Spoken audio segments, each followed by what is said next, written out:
Hello students, कैसे हैं आप सभी लोग। मैं हूं Puja Singh and welcome back to my channel accounting master class. And ये है हमारा 35th lecture of our 1000 MCQ series. And आज के लेक्चर में हम करेंगे कुछ और questions on the subject economics. तो चाहे आप असिस्टेंट अकाउंटेंट की तैयारी कर रहे हैं या यूजीसी नेट की या पीजीटी कॉमर्स की या ईपीएफओ की या आप बीबीए या बीकॉम के स्टूडेंट हैं या 11th-12th के स्टूडेंट हैं, ये जो इकोनॉमिक्स की एमसीक्यू है आपके लिए बहुत ही हेल्पफुल होने वाली है। तो जरूर इन एमसीक्यू की मदद से पढ़िए, खुद भी पढ़िए और अपने फ्रेंड्स के साथ भी इन्हें जरूर शेयर करिए। राइट। और इस लेक्चर के बाद अगर आपको लगे कि आपने कुछ नया सीखा है, कुछ नॉलेज गेन की है, आपका टाइम वेस्ट नहीं हुआ है, तो इस वीडियो लेक्चर को लाइक करने में एकदम भी कंजूसी मत करिएगा और मुझे कमेंट सेक्शन में भी जरूर बताइएगा कि हाउ वाज दिस लेक्चर, ये लेक्चर कैसा था। ठीक। और मेरे चैनल को तो सब्सक्राइब करना ही है अगर अभी तक नहीं किया है तो, और नोटिफिकेशन बेल भी प्रेस करिएगा ताकि मेरे जो आने वाले वीडियोस हैं उनकी नोटिफिकेशन आपको मिल जाए। ठीक। और एक लास्ट बात और है कि अगर आपको मेरे जितने भी YouTube पर अपलोडेड वीडियोस हैं उनके नोट्स चाहिए in PDF form, then you can ping me on my Telegram ID. आप मुझे मेरी टेलीग्राम आईडी पे पिंग कर सकते हैं जो आपको डिस्क्रिप्शन में मिल जाएगी। ठीक है। तो फिर चलिए हम आज का लेक्चर स्टार्ट करते हैं। सबसे पहला क्वेश्चन, फर्स्ट क्वेश्चन है, if a firm produce 200 unit of commodity x by employing 10 workers and 240 commodity of same commodity 240 units of the same commodity by employing 12 worker, then the average product of the worker is। ठीक है, question समझ में आया। एक firm है जो 200 unit commodity की produce करती है जब वो 10 वर्कर एम्प्लॉय करती है। ठीक है। और 240 यूनिट प्रोड्यूस करती है सेम कमोडिटी की जब वो 12 वर्कर एम्प्लॉय करती है। तो आपको बताना है average product of worker is. Average product of worker क्या है आपको ये बताना है। ठीक है। तो सबसे पहले तो हम ये समझ लेते हैं कि ये जो टर्म है एवरेज प्रोडक्ट ऑफ वर्कर, ये जो टर्म है ये होता क्या है। ठीक है। तो इसे एवरेज प्रोडक्ट ऑफ वर्कर कहिए चाहे एवरेज प्रोडक्ट ऑफ लेबर कहिए, इसको वैसे एपीएल कहते हैं, बुक्स में आपको एपीएल मिलेगा। ठीक है। एवरेज प्रोडक्ट ऑफ वर्कर या एवरेज प्रोडक्ट ऑफ लेबर इसको कहते हैं। ठीक है। ये होता क्या है, तो this is the measure of how much each worker produce on an average, यानी हर वर्कर ऑन एन एवरेज कितने यूनिट प्रोड्यूस करता है। दिस इज कॉल्ड एपीएल, इसी को एपीएल कहते हैं, average product of worker.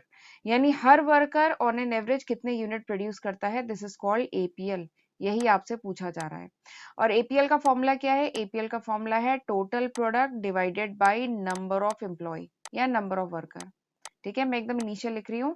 APL का फॉर्मूला क्या है, total product divided by number of employ, this is the formula of APL. तो एपीएल से हमें एक आइडिया मिल जाता है कि average amount of output each worker can produce, हर वर्कर जो है कितने average amount of output produce कर सकता है। ठीक है। तो दिस इज एपीएल, ये एपीएल है। ठीक है। एपीएल का जो शेप होता है ना, अगर आप इसको ग्राफ में ऐसे प्लॉट करेंगे, यहाँ पर आपने लेबर प्लॉट किया, ठीक है, और आप आउटपुट प्लॉट करते हैं वाई एक्सिस पे, तो एपीएल का जो ग्राफ होता है ना वो कुछ ऐसा करके ग्राफ आता है, ये ऐसे ग्राफ आता है। As you increase the number of worker, जब आप नंबर ऑफ वर्कर बढ़ाते जाते हैं तो एक लिमिट तक तो टोटल प्रोडक्ट इंक्रीज होता है, बट उसके बाद इट स्टार्टेड फॉलिंग। ठीक है। अब जरा क्वेश्चन पे आ जाते हैं, ये है एल, ये है total product, TP total product. तो इस क्वेश्चन में बताया गया है कि एल यानी नंबर ऑफ वर्कर जब 10 थे तो टोटल प्रोडक्ट कितना हो रहा था, टोटल प्रोडक्शन जो था वो कितना था 200 यूनिट।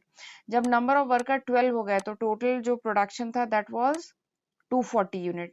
तो आपसे पूछा जा रहा है कि एपीएल क्या है, एवरेज प्रोडक्ट ऑफ वर्कर या लेबर क्या है। ठीक है।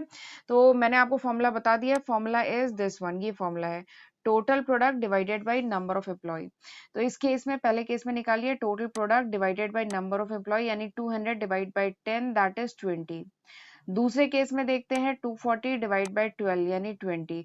तो मेरे ख्याल से अब आपको आंसर मिल गया है, यहाँ पे एपीएल हमने कैलकुलेट कर लिया है दोनों ही केसेस में। तो मेरे ख्याल से आपको आंसर मिल गया है, बताइए कौन सा आंसर सही है। Option A is the correct answer, APL is 20। ठीक। चलिए अगला क्वेश्चन करते हैं, which one of the following is a feature of perfect competition. Perfect competition market, आपने पढ़ा होगा मार्केट स्ट्रक्चर। ठीक है, इकोनॉमिक्स में पढ़ा होगा मार्केट स्ट्रक्चर। ठीक है, उसमें 4 मेन स्ट्रक्चर होते हैं मार्केट के। ठीक है, वैसे तो मेन सबसे पहले अगर बात करें तो दो होते हैं, एक परफेक्ट कंपटीशन मार्केट, ठीक है, परफेक्ट कंपटीशन मार्केट, और एक इम्परफेक्ट कंपटीशन मार्केट। ठीक है, यहाँ पे इस क्वेश्चन में परफेक्ट कंपटीशन मार्केट के बारे में पूछा है। वैसे इम्परफेक्ट के में भी बता देती हूँ, इम्परफेक्ट में फिर तीन आते हैं, इम्परफेक्ट कंपटीशन मार्केट में तीन आते हैं। कौन कौन से? मोनोपोली, मोनोपोलिस्टिक और ओलिगोपोली, ये तीन आते हैं, और परफेक्ट कंपटीशन मार्केट। ठीक है, तो चार बेसिक मार्केट स्ट्रक्चर हैं। कौन कौन से? Perfect competition market, monopolistic market, monopoly and oligopoly, ये चार मार्केट स्ट्रक्चर हैं। आपसे इस क्वेश्चन में पूछा जा रहा है कि what which one is the one of the feature of perfect competition market. Perfect competition market के फीचर्स बताइए। तो सबसे पहले मैं ये जो परफेक्ट कंपटीशन मार्केट ये क्या होता है और इसके कुछ फीचर्स बता देती हूँ, तो आप खुद ही आंसर कर लेंगे इस क्वेश्चन का। ठीक है, तो परफेक्ट कंपटीशन मार्केट क्या है? This is the ideal type of market structure. ये जो परफेक्ट कंपटीशन मार्केट है ये ideal type of market structure है। ठीक है, where competition is at the highest possible level. ये जो परफेक्ट कंपटीशन मार्केट है इसीलिए इसका नाम है परफेक्ट कंपटीशन, यानी यहाँ पर जो कंपटीशन है this is at its greatest level, सबसे हाईएस्ट लेवल पे है यहाँ पे कंपटीशन। ठीक है, अब इसके कुछ फीचर्स की बात करें तो सबसे पहला फीचर जो परफेक्ट कंपटीशन मार्केट का वो ये होता है कि there is a large number of buyer and seller. यहाँ पे जो बायर और सेलर होते हैं बहुत ज्यादा क्वांटिटी में होते हैं, बहुत ज्यादा होते हैं। ठीक है, दूसरा जो फीचर होता है दैट इज होमोजीनियस प्रोडक्ट। ये जो परफेक्ट कंपटीशन मार्केट है यहाँ पे जो प्रोडक्ट होता है दैट इज होमोजीनियस, यानी same product is produce by every firm, यानी हर फर्म सेम प्रोडक्ट बना रही होती है। ठीक है, तीसरा जो फीचर है that is free entry and exit. यहाँ पे जो एंट्री एंड एग्जिट है that is free, easy to enter, easy to exit. ठीक है, चौथा इसका फीचर क्या है? Zero advertising cost. यहाँ पे एडवर्टाइजिंग कॉस्ट जो होती है दैट इज जीरो। अगला जो फीचर है that is no government intervention. यहाँ पे गवर्नमेंट का कोई इंटरवेंशन नहीं होता है। ठीक है, अगला जो फीचर है there is no transaction cost, कोई भी ट्रांजेक्शन कॉस्ट नहीं इनकर होती है। ठीक है, और अगला जो फीचर है that is each firm earn normal profit. यहाँ पे जो हर फर्म होती है नॉर्मल प्रॉफिट अर्न करती है, no firm earn super profit. ठीक है, यहाँ पे हर फर्म को नॉर्मल प्रॉफिट होता है। ठीक है, बहुत सारे फीचर बता दिए, 7 फीचर्स बता दिए। एक और फीचर, आखिरी फीचर बताती हूँ, बहुत इंपॉर्टेंट फीचर है, that is each firm is a price taker not price maker. यानी हर फर्म जो होती है प्राइस टेकर होती है, यानी यहाँ पे इस मार्केट में जो प्राइस है this is decided by the force of demand and supply. यहाँ पे जो प्राइसेस हो, ये जो परफेक्ट कंपटीशन मार्केट है यहाँ पे जो प्राइस डिसाइड होती है this is decided on the basis of demand and supply of the product. Product की डिमांड क्या है, प्रोडक्ट की सप्लाई क्या है, इसके बेसिस पे प्राइस डिसाइड होती है। कोई भी firm, no firm can influence the price of the product. कोई भी फर्म जो प्रोडक्ट की प्राइस है उसे इन्फ्लुएंस नहीं कर सकती। ठीक है, तो ये है basic 8 feature perfect competition market के। तो अब मेरे ख्याल से आप ये चार ऑप्शन पढ़ करके बता सकते हैं कि कौन सा फीचर है परफेक्ट कंपटीशन मार्केट का। तो option C is the correct answer. यहाँ पे क्या होता है?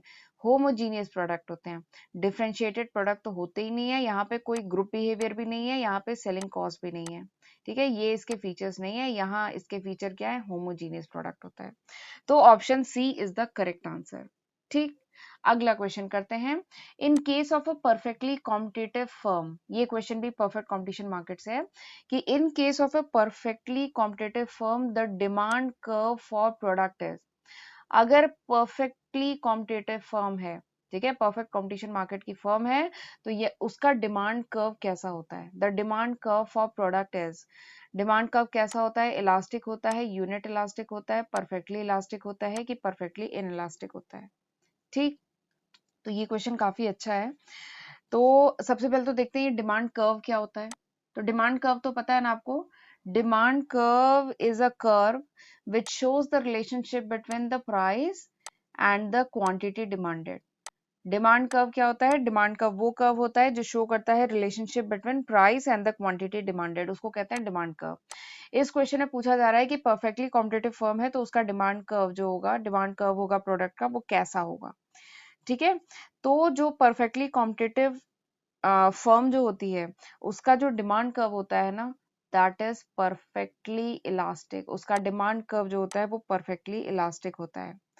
क्यों परफेक्टली इलास्टिक होता है, इसका कारण जरा मैं एक मिनट ग्राफ प्लॉट करके बताती हूँ। यहाँ पे शो किया प्राइस, यहाँ पे शो किया क्वांटिटी, ठीक है।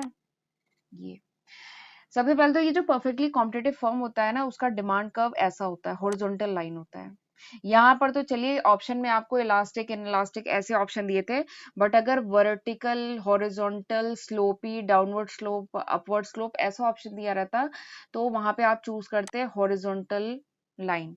ये जो परफेक्ट कंपटीशन मार्केट होता है ना, इसका जो डिमांड कर्व होता है दैट इज हॉरिजॉन्टल लाइन, वो हॉरिजॉन्टल लाइन होता है। अगर हम एक्स एक्सिस पे क्वांटिटी प्लॉट करें और वाई एक्सिस पे प्राइस, तो इसका जो ग्राफ होता है दैट इज हॉरिजॉन्टल लाइन, ठीक है। इसीलिए ये जो डिमांड कर्व होता है परफेक्ट कंपटीशन मार्केट का, वो क्या होता है, वो इस हॉरिजॉन्टल लाइन को आप देखकर समझ सकते हैं, इट इज परफेक्टली इलास्टिक, ये परफेक्टली इलास्टिक होता है। क्यों? क्योंकि देखिए यहाँ पे जो फर्म है वो सेल कर सकती है any quantity of good. Perfect competition market में firm can sell any quantity of goods at the prevailing price. जो भी मार्केट में प्राइस प्रिवेल कर रही है, सपोज करिए this is the market price, जो भी प्रिवेलिंग मार्केट प्राइस है उस पे फर्म कितनी भी क्वांटिटी ऑफ गुड्स सेल कर सकती है। बट अगर फर्म ने थोड़ा सा भी प्राइस चेंज किया, थोड़ी सी भी प्राइस बढ़ा ली, तो क्या होगा, there will be zero demand, it will lead to zero demand, ठीक है। क्यों जीरो डिमांड हो जाएगी? क्योंकि उस प्रोडक्ट के क्लोज सब्स्टिट्यूट मार्केट में अवेलेबल हैं, क्योंकि यहाँ पे होमोजीनियस प्रोडक्ट बन रहा है, हर फर्म सेम प्रोडक्ट प्रोड्यूस कर रही है, तो कस्टमर आपसे नहीं खरीदेगा, किसी और से खरीदेगा। अच्छा, ये बात समझ में आ रही है ना? देखिए परफेक्ट कंपटीशन मार्केट के मैंने सारे फीचर्स बता दिए। यहाँ पे large number of buyer and seller है और यहाँ पे होमोजीनियस प्रोडक्ट है, तो इसकी वजह से यहाँ पे क्या है, डिमांड कर्व ऐसा बनता है, परफेक्टली इलास्टिक होता है। परफेक्टली इलास्टिक का मतलब क्या है, आपने प्राइस थोड़ी सी चेंज की, क्वांटिटी डिमांडेड में बहुत हैवी चेंज आ जाएगा, ठीक है। और इस ये आप इसके ग्राफ से भी समझ सकते हैं, इसका ग्राफ ऐसा होता है हॉरिजॉन्टल लाइन। इसका मतलब क्या है, परफेक्ट कंपटीशन मार्केट में कितनी भी क्वांटिटी ऑफ गुड सेल की जा सकती है at a given market price, जो भी मार्केट प्राइस है उस पर सेल कर सकते हैं।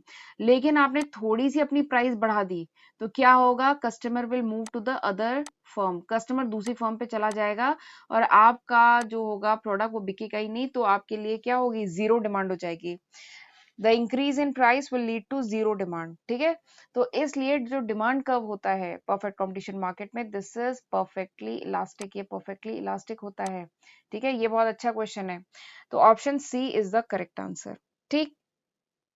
चलिए आगे बढ़ते हैं अगले क्वेश्चन की तरफ। Cartel is one form of, cartel जो है एक फॉर्म है किसका, मोनोपोली, ओलिगोपोली का एक फॉर्म है, या कॉल्यूसिव ओलिगोपोली, या नॉन कॉल्यूसिव ओलिगोपोली, किसका फॉर्म है, ठीक है। तो सबसे पहले तो ये जो वर्ड कार्टेल है, इसका मतलब थोड़ा सा जान लेते हैं। तो कार्टेल मतलब होता है, हिंदी में वैसे बताऊंगी, कार्टेल का हिंदी में मतलब होता है उत्पादक संघ। यानी प्रोडक्शन के बेसिस पे कुछ अगर कॉरपोरेशन बना लिया जाए तो उनको हम कार्टेल कहते हैं। जैसे एग्जांपल के लिए ओपेक, ओपेक, ओपेक का नाम सुना होगा। OPEC is an cartel. OPEC क्या है, organisation of petroleum exporting countries, ठीक है। ओपेक क्या है, organisation of petroleum exporting countries, तो दिस इज अ कार्टेल। ये जो पेट्रोलियम एक्सपोर्टिंग कंट्रीज हैं, इन्होंने अपना एक ग्रुप बना लिया, एक कॉर्पोरेशन बना लिया, तो दिस इज कार्टेल, ठीक है। अब सवाल है, पूछा जा रहा है कि कार्टेल किसका फॉर्म है, तो आप बहुत जल्दी से आंसर कर देंगे, मतलब आपको ये तो मेरे ख्याल से समझ में आ जाएगा, क्योंकि कार्टेल वर्ड आप बुक्स में देखेंगे ओलिगोपोली में लिखा है, तो यानी ऑप्शन सी या ऑप्शन डी में से कुछ करेक्ट आंसर है, ठीक है। लेकिन ये कॉल्यूसिव है कि नॉन कॉल्यूसिव है, ये मैं अभी बताती हूँ, पर पहले मैं थोड़ा सा आपको कार्टेल और ओलिगोपोली के बारे में बता देती हूँ, फिर आप खुद ही आंसर कर लेंगे। तो कार्टेल जो वर्ड है, this is found in a market form called oligopoly. तो कार्टेल, ये जो मार्केट कार्टेल ये जो टर्म है, ये बेसिकली किस टाइप के मार्केट में यूज होता है, ओलिगोपोली मार्केट में यूज होता है। तो ओलिगोपोली के आप फीचर्स जानते हैं कि there is only limited number of firm. Oligopoly market में केवल लिमिटेड नंबर ऑफ फर्म होते हैं, 7-8 ऐसे करके बहुत फ्यू नंबर्स ऑफ फर्म होते हैं, ठीक है। तो इसकी वजह से क्या होता है कि किसी भी एक फर्म ने कोई एक्शन लिया, किसी भी एक फर्म ने अपनी क्वांटिटी या अपनी सेलिंग प्राइस में कोई भी चेंज किया, then it will have tremendous impact on the sale और and the profit condition of the other firm.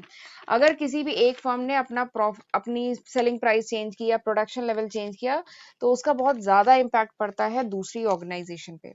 क्यों? क्योंकि ओलिगोपोली में बहुत कम फर्म्स होती हैं, ठीक है। तो there is a high degree of interdependence among the oligopoly. ये जो ओलिगोपोली के 7-8 फर्म होती हैं, इनमें क्या होता है, हाई डिग्री ऑफ इंटरडिपेंडेंसी, एक दूसरे पे बहुत ज्यादा डिपेंड करती हैं। और क्योंकि फ्यू फर्म्स हैं, तो there is a cut throat competition, एकदम बहुत हाई कंपटीशन होता है यहाँ पे, क्योंकि यहाँ पे फर्म्स बहुत कम होती हैं, ठीक है। बट हाई कंपटीशन किसी भी फर्म के लिए अच्छा नहीं है, ठीक है। हाई कंपटीशन किसी भी फर्म के लिए अच्छा नहीं है। तो to avoid such excess competition, इस एक्सेस कंपटीशन को अवॉइड करने के लिए जो ओलिगोपोलिस्टिक थे, they engage in different type of collusion और अंडरस्टैंडिंग बिटवीन देम। तो ये जो फ्यू फर्म थी, इनके बीच में बहुत ज्यादा कंपटीशन था, कट थ्रोट कंपटीशन था, हाई डिग्री ऑफ कंपटीशन था। तो इस कंपटीशन को अवॉइड करने के लिए जो ओलिगोपोलिस थे, उन्होंने क्या किया, डिफरेंट टाइप के कोल्यूजन, ठीक है, डिफरेंट टाइप के अंडरस्टैंडिंग फॉर्म की बिटवीन देम। तो ये जो कार्टेल है ना, तो this cartel is one of the collusive oligopoly. ये जो कार्टेल है, ये एक तरीके का कॉल्यूसिव ओलिगोपोली है, ठीक है। कॉल्यूसिव मतलब एक टाइप का अग्रीमेंट, एक टाइप का कॉर्पोरेशन, ठीक है। ये एक इनफॉर्मल एसोसिएशन होता है। ये जो कॉल्यूसिव होता है, ये एक टाइप का, ये जो कार्टेल है, ये एक टाइप का इनफॉर्मल एसोसिएशन है अमंग द फर्म, ठीक है। एंड अंडर कार्टेल, कार्टेल में जो होता है, फर्म अग्री करते हैं sometime about the total output. इसमें फर्म अग्री करते हैं कि वो टोटल कितना आउटपुट प्रोड्यूस करेंगे, ठीक है, हर फर्म कितना आउटपुट प्रोड्यूस करेगी, प्राइस कितनी चार्ज करेगी, ठीक है, मार्केट का कितना शेयर लेगी, कितने शेयर में वो अपने प्रोडक्ट को सेल करेगी। तो इसके बारे में वो आपस में अग्रीमेंट करते हैं। तो इसका फायदा ये है कि इससे जो मार्केट में जो कट थ्रोट कॉम्पिटिशन था, वो क्या हो जाएगा, वो कम हो जाता है। और इससे अल्टीमेटली कॉस्ट जो है वो रिड्यूस हो जाती है और प्रॉफिट क्या होता है, इंक्रीज हो जाता है। तो this is one of the strategy, this is one of the policy which is followed by oligopolist। ये ओलिगोपोलिस्ट फॉलो करते हैं, इससे ये मार्केट में कंपटीशन को कम करते हैं, ठीक है। और इसमें ये अग्रीमेंट करते हैं कि वो टोटल आउटपुट कितना प्रोड्यूस करेंगे, प्राइस क्या चार्ज करेंगे, कितने मार्केट शेयर वो यूज करेंगे, ठीक है। तो इसके बारे में सारे अग्रीमेंट होते हैं। तो मेरे ख्याल से आप समझ में आ गया होगा कार्टेल क्या है, is one of the form of collusive oligopoly, यानी option C is the correct answer, ठीक। चलिए आगे बढ़ते हैं। अगला क्वेश्चन क्या है, dynamic pricing is mostly followed by. ये जो डायनेमिक प्राइसिंग है, अधिकतर कौन यूज करता है, automobile manufacturing company, cooking gas supplying company, online company, brand name food company. इन चार टाइप की कंपनी में से कौन सी कंपनी यूज करती है दिस टर्म डायनेमिक प्राइसिंग। ये जो टर्म है डायनेमिक प्राइसिंग, ये जो स्ट्रैटेजी है डायनेमिक प्राइसिंग, ये कौन यूज करता है। तो सबसे पहले तो मैं ये जो स्ट्रैटेजी है डायनेमिक प्राइसिंग, इसके बारे में बता देती हूँ, आप खुद आंसर कर लेंगे। तो डायनेमिक प्राइसिंग क्या है, दिस इज अ स्ट्रैटेजी। देखिए डायनेमिक मतलब क्या होता है, डायनेमिक मतलब, देखिए एक होता है स्टैटिक, एक होता है डायनेमिक। स्टैटिक मतलब स्थिर, कांस्टेंट। डायनेमिक मतलब जो चेंज होता रहे, ठीक है। तो अब मेरे ख्याल से आपको समझ में आ गया होगा। डायनेमिक प्राइसिंग एक स्ट्रैटेजी है in which product price continuously adjust. Dynamic pricing वो स्ट्रैटेजी है जिसमें प्रोडक्ट प्राइस क्या होती है, कॉन्टिन्यूसली एडजस्ट होती है, some time in a matter of minute, कभी कभार हर मिनट जो होती है प्राइस एडजस्ट होती है, प्राइस चेंज होती है, in response to real time supply and demand. यानी real time supply and demand के बेसिस पे, डिमांड सप्लाई के बेसिस पे हर मिनट क्या है, प्राइस एडजस्ट होती है, ठीक है। उसी को कहा जाता है डायनेमिक प्राइसिंग, ठीक है। एग्जाम्पल के लिए जैसे अमेजोन, एग्जाम्पल के लिए Amazon one of the largest retailer, बहुत बड़ा लार्जेस्ट रिटेलर है अमेजोन, जानते होंगे। ये अडॉप्ट करता है डायनेमिक प्राइसिंग, ठीक है। ये अपनी प्राइस को अपडेट करता रहता है time to time on the basis of demand and supply of its product. इसके प्रोडक्ट की डिमांड एंड सप्लाई कैसी है, उसके बेसिस पे ये प्राइस को एडजस्ट करता रहता है, ठीक है। तो this is example of dynamic pricing. और एक और एग्जाम्पल बताइए, कुछ एग्जाम्पल याद आ रहा है, जब आप फ्लाइट की टिकट बुक करते हैं, क्या वो हमेशा कांस्टेंट रहते हैं, नहीं। फ्लाइट के टिकट की जो प्राइस है वो भी तो चेंज होती रहती है। तो वहां पे भी क्या अप्लाई हो रहा है, डायनेमिक प्राइसिंग। वहां पे भी डिमांड और सप्लाई के बेसिस पे price of the ticket changes.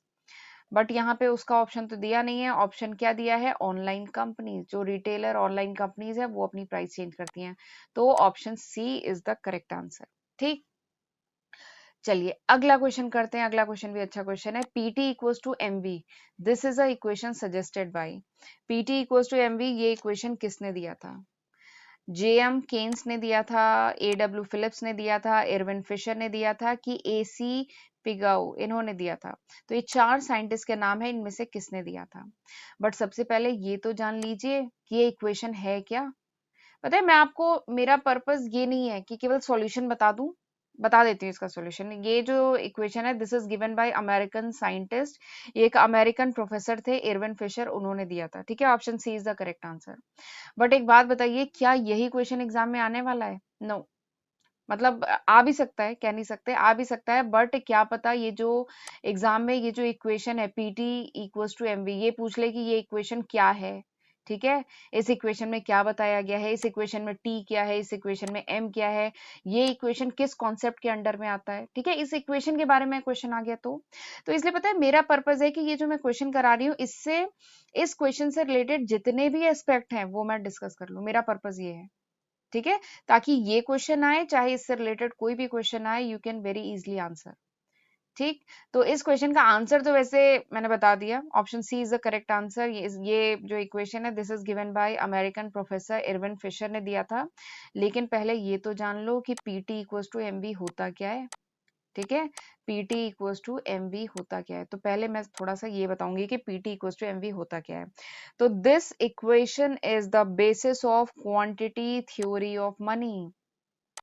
Quantity theory of money. ठीक है, this equation is the basis of quantity theory of money. Quantity theory of money आपने पढ़ा होगा मॉनेटरी इकोनॉमिक्स में। ठीक है, मॉनेटरी इकोनॉमिक्स पढ़ा होगा, जिसमें मनी सप्लाई के बारे में सारी बातें बताई गई हैं, मॉनेटरी इकोनॉमिक्स। तो उसमें आपने क्वांटिटी थ्योरी ऑफ मनी पढ़ा होगा। तो this equation is the basis of quantity theory of money, का बेसिस है ये इक्वेशन।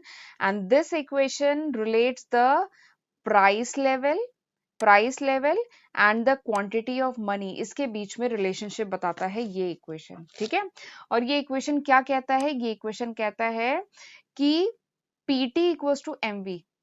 ये इक्वेशन क्या कहता है कि PT equals to MV. P मतलब क्या है? P is the price level. P क्या है? P is the price level, या कह लीजिए average price of each transaction. ठीक है, दिस इज पी। टी क्या है? T is the number of transaction involve in money payment. Money का जब पेमेंट करते हैं, कितने नंबर ऑफ ट्रांजेक्शन होते हैं, बेसिकली वॉल्यूम ऑफ ट्रांजेक्शन। ठीक है, ये टी मतलब नंबर ऑफ ट्रांजेक्शन। ठीक, एम मतलब क्या है? Money supply. एम क्या है? पहले मैं सारे टर्म बता देती हूँ। एम क्या है? This is money supply. ठीक है, या क्वांटिटी ऑफ मनी। वी क्या है? V is the velocity of circulation. V is the velocity of circulation. ठीक है, स्पेलिंग रुक जाइए, राइटिंग बन रही है। Velocity of circulation. ठीक है, तो पीटी इक्वल्स टू एमवी ये क्या है? This is the quantity theory of money. PT equals to MV है क्वांटिटी थ्योरी ऑफ मनी। और ये क्या कहती है? ये कहती है कि पी को जब टी से मल्टीप्लाई करेंगे तो this is equals to M multiplied by V. P को टी से मल्टीप्लाई करेंगे तो किसके बराबर होता है? M multiplied by V. जिसमें अब आप सारे टर्म जानते हैं। पी क्या है? P is the price level, T is the number of transaction, M is the money supply and V is the velocity of circulation. जब आप प्राइस लेवल को नंबर ऑफ ट्रांजेक्शन से मल्टीप्लाई करते हैं तो वो किसके बराबर होता है? Money supply multiplied by velocity of circulation के बराबर होता है। ठीक है, तो दिस कॉन्सेप्ट, दिस इक्वेशन, ठीक है, is given by Irving Fisher. American professor थे इरविन फिशर, इन्होंने ये कॉन्सेप्ट दिया था। And this equation is called quantitative theory of money. ठीक है, इस इक्वेशन को क्या कहते हैं? Quantitative theory of money. ठीक, बहुत इंपॉर्टेंट कॉन्सेप्ट है। चलिए, अच्छा, नेक्स्ट क्वेश्चन पे जाने से पहले, अगर आप मेरे चैनल पे फर्स्ट टाइम आए हैं ना, तो मैं अपने चैनल के भी बारे में थोड़ा सा बताना चाहूंगी। मेरे चैनल पे आपको कॉमर्स स्ट्रीम के जो डिफरेंट सब्जेक्ट्स हैं, जैसे financial accounting, cost accounting, management accounting, financial management, stats, economics और 1000 एमसीक्यू सीरीज, इन सब टॉपिक पर, इन सब कॉन्सेप्ट पर, ठीक है, वीडियो लेक्चर सीरीज मिलती है, जिसे मैंने बहुत डिटेल में विद नोट्स एंड न्यूमेरिकल पढ़ाया है। तो जरूर इन वीडियोस का फायदा उठाइए, खुद भी पढ़िए और फ्रेंड्स के साथ भी जरूर शेयर करिए। 250 से भी ज्यादा वीडियो लेक्चर्स मेरे चैनल पे अपलोड हो चुके हैं, ठीक है, और बहुत सारे पाइपलाइन में हैं। तो जरूर एक बार मेरे चैनल पे जाके प्लेलिस्ट जरूर चेक करिएगा, एंड आई होप जो भी टॉपिक आप सर्च कर रहे होंगे उसका वीडियो आपको मिल जाएगा मेरे चैनल पे, ठीक है। तो चलिए फिर आगे बढ़ते हैं अगले क्वेश्चन की तरफ। अगला क्वेश्चन क्या है, ग्रेसम लॉ। अगला क्वेश्चन ग्रेसम लॉ से रिलेटेड है कि Gresham law is true where, Gresham law apply होता है, ट्रू होता है where only barter system operate, only paper currency operate, only metal currency operate, both metal and paper currency operate. तो ये जो ग्रेसम लॉ है कहाँ पे अप्लाई होता है, ठीक है। तो मैंने बताया था, मैं तो पहले भाई आपको ग्रेसम लॉ के बारे में बताऊंगी, मैं डायरेक्टली आंसर पे नहीं आऊंगी, ठीक है। मैं पहले आपको बताऊंगी कि ग्रेसम लॉ होता क्या है। अगर आपको पहले से आता है कि ग्रेसम लॉ क्या होता है तो बहुत अच्छी बात है, आपका रिवीजन हो जाएगा। बट आपको नहीं आता है तो आपको पता चल जाएगा कि ग्रेसम लॉ होता क्या है। तो चलिए पहले मैं आपको ये बताती हूँ कि ग्रेसम लॉ होता क्या है। तो this is a monetary principle, ये जो ग्रेसम लॉ है this is the monetary principle. ये क्या कहता है, ये कहता है कि bad money drives out good money. ये क्या कहता है कि बैड मनी, ठीक है, ये जो बैड मनी है ये ड्राइव्स आउट यानी निकाल देता है गुड मनी को फ्रॉम सर्कुलेशन, ठीक है। ग्रेसम लॉ क्या कहता है कि ये जो बैड मनी है it drives out the good money, ठीक है, याद रखना आसान है ना, bad money drives out the good money. जो बैड मनी है वो गुड मनी को ड्राइव आउट कर देता है, निकाल देता है, ठीक है। तो ये जो ग्रेसम, तो यानी हम दूसरे शब्दों में कह सकते हैं कि ग्रेसम लॉ ये कहता है कि जो लीगली ओवर वैल्यूड करेंसी है, जो लीगल करेंसी है, जो लीगल ओवर वैल्यूड करेंसी है, that tend to drive legally legally under valued currency. जो लीगली ओवर वैल्यूड करेंसी है ये लीगली अंडर वैल्यूड करेंसी को क्या कर देती है, ड्राइव आउट कर देती है, निकाल देती है आउट ऑफ सर्कुलेशन, ठीक है। तो दिस इज ग्रेसम लॉ, ठीक है। ग्रेसम लॉ ओरिजिनली किस पे बेस्ड था, ये मिंट कॉइन, मेटल करेंसी, इन सब पे ओरिजिनली बेस्ड था, और अब ये पेपर करेंसी पे ऑपरेट होता है, ठीक है। तो अब मेरे ख्याल से आप आंसर कर सकते हैं कि Gresham law is true for both paper currency and metal currency, दोनों के लिए ट्रू है, ठीक है। क्यों, क्योंकि ये पहले किस पे अप्लाई होता था, पहले ये मिंटेड कॉइन चलते थे ना, मिंटेड कॉइन मेटल करेंसी उन पे ऑपरेट होता था, अब ये पेपर करेंसी पे होता है। और ये क्या कहता है कि bad money drives out good money, ये जो बैड मनी है ये सर्कुलेशन से गुड मनी को निकाल देता है। यानी जो लीगली ओवर वैल्यूड करेंसी है, जो ओवर वैल्यूड करेंसी है, it drives out, it tend to drives out legally under valued currency out of circulation, ठीक। तो दिस इज ग्रेसम लॉ, ठीक। चलिए आगे बढ़ते हैं, अब चलते हैं अगले क्वेश्चन की तरफ। अगला क्वेश्चन क्या है, according to law of demand. Law of demand बड़ा इंपॉर्टेंट टॉपिक है। According to law of demand, demand varies dash with price. Law of demand क्या कहता है, where is my pen, law of demand कहता है, law of demand, ठीक, law of demand क्या कहता है, demand varies directly with price, indirectly with price, proportionally with price, inversely with price. तो लॉ ऑफ डिमांड क्या कहता है, तो law of demand, law of supply, ये जो है माइक्रो इकोनॉमिक्स के बहुत ही इंपॉर्टेंट कॉन्सेप्ट हैं, जरूर इनको करके जाइएगा एग्जाम में, ठीक है। बहुत टाइप के क्वेश्चंस इस टॉपिक से आते हैं, ठीक है। तो आपने माइक्रो इकोनॉमिक्स में पढ़ा होगा लॉ ऑफ डिमांड। तो this is the fundamental principle, और ये क्या कहता है, ये कहता है कि जो प्राइस है एंड जो क्वांटिटी है दिस इज इनवर्सली प्रोपोर्शनल। ये जो प्राइस एंड क्वांटिटी है this is inversely proportional.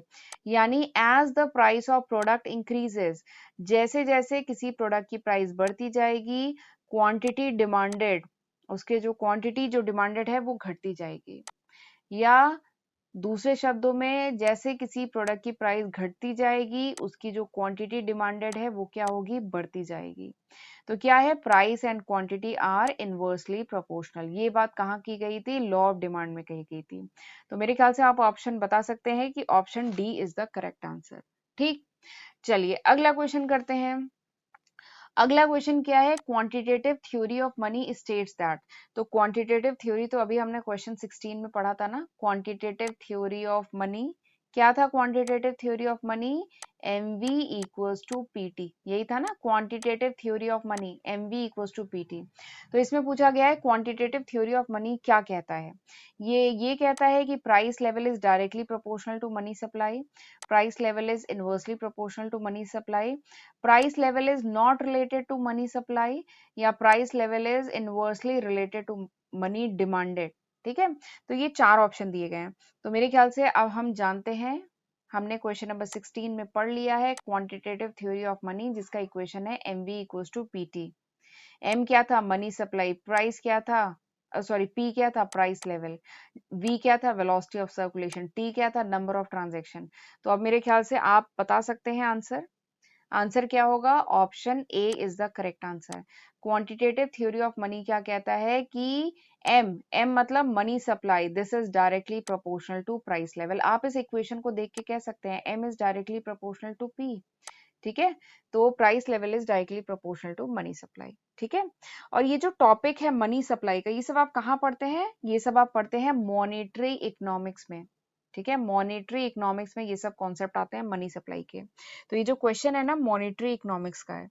Monetary economics क्या है? This is the branch of economics जहाँ पे हम different theories of money, money की जो डिफरेंट थ्योरीज हैं वो हम पढ़ते हैं इस इकोनॉमिक्स में, मॉनेटरी इकोनॉमिक्स में। ठीक है, चलिए आगे बढ़ते हैं अगले क्वेश्चन की तरफ। अगला क्वेश्चन क्या है? Growth definition of economics was introduced by. जो इकोनॉमिक्स की ग्रोथ डिफिनीशन थी वो किसने दी थी? चार ऑप्शन दिए गए हैं, Adam Smith, Alfred Marshall, Lionel Robbins and JM Keynes and PA Samuelson. चार ऑप्शन आपको दिए गए हैं। ठीक है, अब अगर आपने मेरा लास्ट वीडियो देखा है जहां पे मैंने इकोनॉमिक्स की MCQ स्टार्ट की है, उसका क्वेश्चन नंबर 1 अगर आपको समझ में आ गया है, ठीक है, अगर उसका क्वेश्चन नंबर 1 आपको समझ में आ गया है, तो अब इस क्वेश्चन का आंसर मुझे बताने की जरूरत नहीं है, आप इजीली आंसर बता सकते हैं। ठीक है, मुझे बहुत अच्छे से याद है लास्ट लेक्चर का क्वेश्चन नंबर 1 था, क्योंकि उसको मैंने बहुत डिटेल में आपको बताया था। चलिए मैं थोड़ा सा बताती हूँ, बाकी आपको और डिटेल चाहिए तो लास्ट वीडियो का क्वेश्चन नंबर 1 जो था वो देखिएगा। तो वहां मैंने आपको बताया था कि जो इकोनॉमिक्स है, वहां पे वो क्वेश्चन था कि what are the different subject matter of economics, उसके कितने पार्ट हैं। तो जो सब्जेक्ट मैटर ऑफ इकोनॉमिक्स है उसके 4 पार्ट हैं। ठीक है, ये बताया था मैंने वहां पे। जो सब्जेक्ट मैटर ऑफ इकोनॉमिक्स है यानी बेसिकली जो डिफिनीशन, जो कॉन्सेप्ट ऑफ इकोनॉमिक्स जो दिया गया है वो बेसिकली 4 है।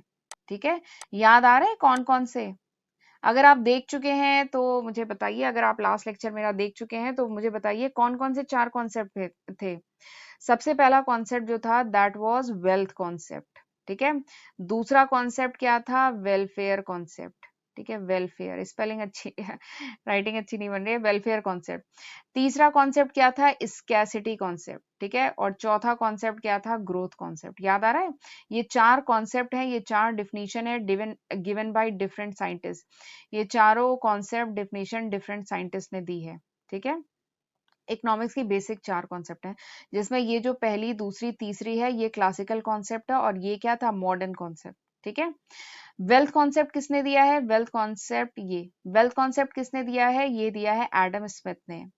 ठीक है, और मैंने आपको बताया था इस क्वेश्चन में क्या पूछा जा रहा है? इस क्वेश्चन में तो मॉडर्न कॉन्सेप्ट, जो ग्रोथ कॉन्सेप्ट था उसके बारे में पूछा जा रहा है कि ग्रोथ डेफिनेशन ऑफ इकोनॉमिक्स ये किसने दी है। तो याद करिए ग्रोथ डेफिनेशन किसने दी थी? सैमुअल्सन। बताया था ना, सैमुअल्सन एंड केन्स ने दी थी।